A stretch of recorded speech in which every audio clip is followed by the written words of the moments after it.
Bismillahirrahmanirrahim. Assalamualaikum warahmatullahi wabarakatuh. Teman-teman, dalam kesempatan kali ini saya akan membagikan sebuah video ya terkait dengan metode pengobatan yang tidak syar'i ya. Jadi dalam hal ini seolah-olah kelihatan syar'i, pada hakikatnya ini pengobatan yang syirkiyah ya. Karena pada prakteknya di sini tidak berdoa kepada Allah, tetapi berdoa kepada makhluk ciptaan Allah ya.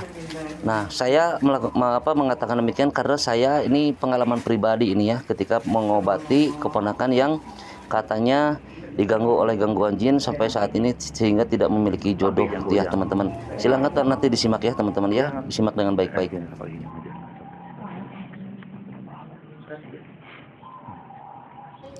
Salah satu contohnya ketika mengobati dia minta kopi pahit ya. Kemudian nanti setelah ini dia akan melakukan seperti berdoa ya. Padahal doa yang dibaca pun apa kita tidak tahu ya. Itu hanya dia sendiri yang tahu teman-teman. Nah silahkan dilihat ya. Kemudian kami diminta untuk membacakan istighfar ya secara terus-menerus. Dan ini adalah pengkaburan dari pengobatan-pengobatan yang syirkiyah teman-teman ya. Jadi seolah-olah syar'i padahal tidak. Nah coba lihat gerakan tangannya. Dia tuh menggenggam seperti seekor harimau, kemudian mengeram ya. Kemudian dia mencari titik-titik penyakit, kemudian setelah ketahuan baru digigit. Nah ini kalau secara nalar ya akal sehat nggak mungkin itu ada sesuatu keluar dari dalam muka ya, dari mata atau apapun, kemudian tidak ada luka ataupun bekas sama sekali gitu teman-teman ya. Silahkan disaksikan ya.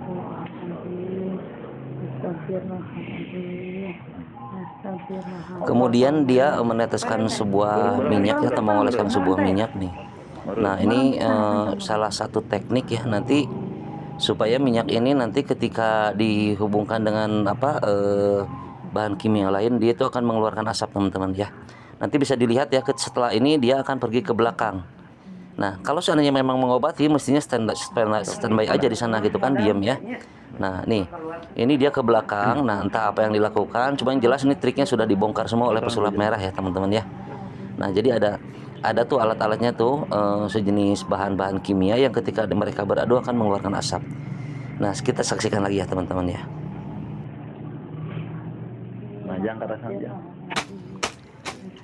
Kami menunggu dengan waktu yang relatif cukup lama ya teman-teman, ketika si pengobat ini pergi ke belakang.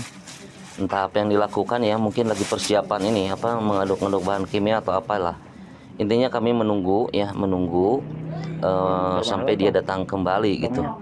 Nah ini nanti teman-teman bisa saksikan ya, di video ini ada saya tuh lagi duduk di kursi ya.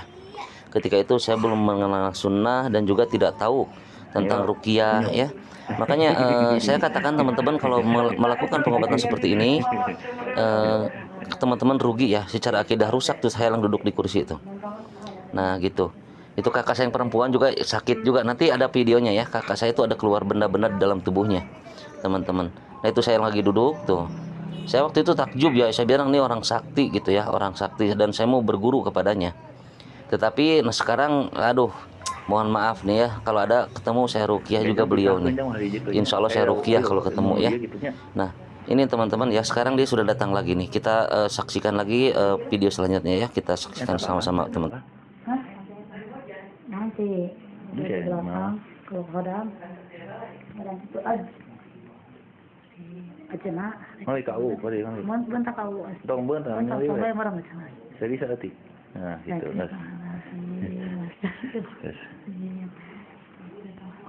Bisa seri. Nah teman-teman silahkan disaksikan ya. Nah sekarang datang tuh, terus si pembantunya itu dia mau kibas-kibaskan rambut, kemudian dioleskan sesuatu di pundak keponakan saya tuh. Nah itu di tangannya masih kelihatan licin gitu ya, seperti minyak-minyak ataupun sesuatu. Nah coba teman-teman silahkan nih disimak baik-baik ya. Ini kalau di lapangan waktu itu saya melihat memang asap itu keluar mengepul teman-teman, mengepul dari pundak ponakan saya dan juga sampai ke rambut-rambutnya ya, keluar asap ya. Gak tahu di kamera nih teman-teman bisa lihat atau enggak ya di video ini. Cuma yang jelas ini pengalaman pribadi teman-teman. Jadi saya katakan ini bukan kata orang ya, Jadi memang teknik-teknik pengobatan ini pada hakikatnya itu adalah penipuan pada ujungnya ya. Jadi mereka melakukan trik-trik tertentu ya untuk menipu para korban. Kenapa saya bilang penipuan? Karena pada hakikatnya penyakit nggak sembuh, ya, nggak kunjung sembuh karena sugesti tadi seolah-olah jin-jinnya sudah keluar gitu kan. Nah itu saya suruh nangkap sesuatu tuh teman-teman tuh. Nah itu seolah-olah jinnya sudah keluar gitu ya, terus penyakitnya sembuh. Nah itu sebetulnya itu adalah sugesti dari si pasien sendiri teman-teman. Kenapa saya katakan demikian? Karena setelah beberapa bulan ini ponakan saya itu sakit lagi, maksudnya dia merasakan hal-hal aneh lagi teman-teman. Jadi sekali lagi saya katakan kalau teman-teman melakukan pengobatan seperti ini rugi ya, akidah rusak, uang habis, penyakit juga nggak kunjung sembuh itu teman-teman. Ya pokoknya jangan melakukan pengobatan seperti ini. Mohon maaf nih, video ini saya upload ya bukan apa-apa, sebagai pemberitahuan kepada teman-teman. Mudah-mudahan teman-teman mendapatkan informasi dari video yang saya upload ini ya. Jadi ada seorang ulama mengatakan kita mengetahui sebuah keburukan bukan untuk melakukannya, tetapi supaya kita terhindar dari keburukan itu teman-teman. Nah mudah-mudahan harapan saya juga nih dengan teman-teman melihat dan menyaksikan video ini, teman-teman terhindar dari upaya untuk melakukan pengobatan dengan metode syirkiyah seperti ini teman-teman ya. Mudah-mudahan bisa Nah jadi pada saat ini ya yang tampak itu adalah memang ada asap yang mengepul ya dari pundak, bukan dari pundak, dari tulang leher bagian belakang keponakan saya ya. Kalau di video ini tidak terlalu jelas teman-teman, tapi memang mengepul ya, ada asap yang keluar ya. Kemudian sampai ke rambut-rambut juga, bahkan kakak saya juga bilang tuh lihat gitu kan. Nah ini teman-teman mudah sekali ya untuk trik-trik begini ya. Saya juga bisa menunjukkannya kepada teman-teman kalau memang sekiranya diperlukan ya, karena sudah tahu triknya gitu. Tapi apalah gunanya, ini cuma pembohongan dan penipuan ya ujung-ujungnya. Karena kenapa orang-orang kita itu cenderung kalau lihat sesuatu yang menakjubkan gitu ya, di luar kebiasaan, itu seolah-olah itu adalah sesuatu yang wah gitu ya, ini pasti sakti ini, padahal itu bukan teman-teman ya. Teknologi itu sekarang canggih ya teman-teman, jadi kita bisa mempelajarinya kalau memang sekiranya itu untuk kebaikan dan untuk ilmu ya. Tapi kalau sekiranya untuk menipu orang lain, janganlah teman-teman ya. Makanya saya tidak sebutin apa bahan kimianya gitu kan, kemudian bagaimana tata caranya nggak saya sebutin. Pusulap merah juga beliau juga nggak sebutin, karena khawatir nanti malah ditiru sama orang-orang gitu, orang-orang yang jahat yang sengaja memanfaatkan korban-korban yang berobat kepada mereka itu teman-teman ya. Sekali lagi saya tidak bermaksud untuk menghakimi pengobat ini ya, cuma di sini sebagai media informasi ya, maksudnya saran informasi buat teman-teman bahwasanya hati-hatilah ketika teman-teman berobat kepada orang-orang yang dianggap memiliki kemampuan di luar kebiasaan manusia gitu. Ya hati-hati teman-teman ya, jangan sampai teman-teman terjebak dan terjerumus dalam pengobatan-pengobatan yang syirkiyah ya. Kenapa?